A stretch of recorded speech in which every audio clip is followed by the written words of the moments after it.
خير الكلام ما قل ودل. تعرف الجملة دي اتقالت ليه؟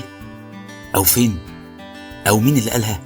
لو تعرف دي حاجة حلوة أوي، ولو ما تعرفش برضه دي حاجة حلوة أوي، لأنك ساعتها لو عايز تعرف هتسمع مني 30 جملة في 30 حلقة طول رمضان.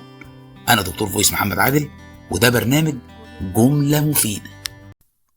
السلام عليكم يا كل المستمعين الكبار والصغيرين، معاكم دكتور فويس محمد عادل، ودي حلقة جديدة من برنامجكم جملة مفيدة. جملتنا المفيدة النهاردة هي جملة تاريخية تحولت بعد كده إلى جملة دارجة وعامية، بل إلى مثل شعبي قالها واحد من أكثر الزعماء الوطنيين شهرة في تاريخ مصر، وهو سعد باشا زغلول. بالتالي كلكم لقطوها، هي جملة مفيش فايدة. طيب الجملة دي اتقالت امتى وليه؟ ولا هي أصلا ما اتقالتش؟ يلا بينا نشوف. في بعض المصادر بتقول إن الزعيم سعد زغلول قال جملة مفيش فايدة في أحد المرات لما كان بيتكلم مع عدلي باشا يكن، وحصل بينهم شدة كده بسيطة، فسعد زغلول قال له واضح يا عدلي باشا إن مفيش فايدة. ده أحد المصادر. مصدر تاني بيقول إن بعد ثورة 1919 عملنا وفد برئاسة سعد باشا من الوطنيين يعني، ورحنا نقعد قعدة حلوة مع الإنجليز في مصر عشان نتناقش في موضوع الاستقلال، وإن هما بيهوونا ويطلعوا من البلد. وفي أثناء الاجتماع تعرفين طبعا الإنجليز كانوا مبلطين في البلد ودماغهم زي الصرمة القديمة، فسعد باشا زهق في أثناء المفاوضات وقال لهم واضح إن مفيش فايدة. وده كان سنة 1920. نسكت؟ لا. يجي الأستاذ حافظ محمود، وده كان شيخ الصحفيين، راجل يعني مشهور قوي، وكان رئيس جريدة السياسة الأسبوعية، وده حصل سنة 1937. قال لك إيه؟ قال لك استحالة سعد باشا يكون قال جملة مفيش فايدة، لأنه هو مش واثق إن الإنجليز هيخرجوا بالبلد.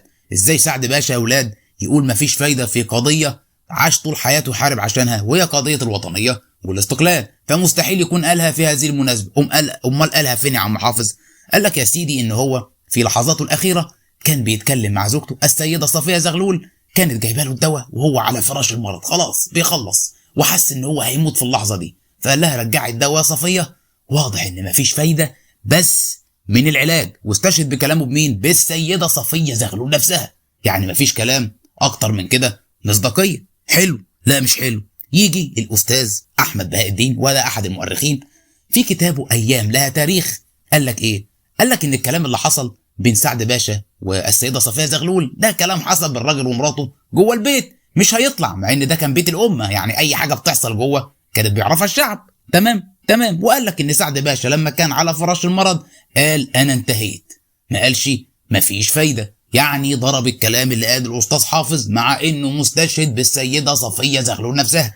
امال ايه الحكايه يا عم احمد؟ قال لك انا برجح انه قالها من يأسه في احدى لحظات اليأس، يعني كان زهق لما كانت نفى ساعة ثورة 1919، ولما كان في المنفى قال لك مفيش فايدة. طيب نسكت؟ برضه لا. يجي بقى مصدر أخير ده مريح دماغه خالص، قال لك إن سعد باشا أصلا ما قالش الجملة دي، وإن الجملة دي ليس لها أساس من الصحة. واضح فعلا إن مفيش فايدة إن إحنا نعرف أصل الجملة دي فين يا أولاد، ولكن بما إن المحتوى بتاعنا فيه فايدة، فلو عجبك اديله لايك وشير، ولو ما عجبكش اديله برضه لايك وشير. هتطلع كده هتلاقي الجملة اللي قبلها اسمعها، هتنزل كده مش هتلاقي حاجة، لأن دي آخر جملة، وإن شاء الله بإذن الله المحتوى بتاعنا يبقى فيه فايدة، مش زي الزعيم سعد زغلول ما قال مفيش فايدة. كان معاكم دكتور فويس محمد عادل في جملة مفيدة جديدة. سلام عليكم.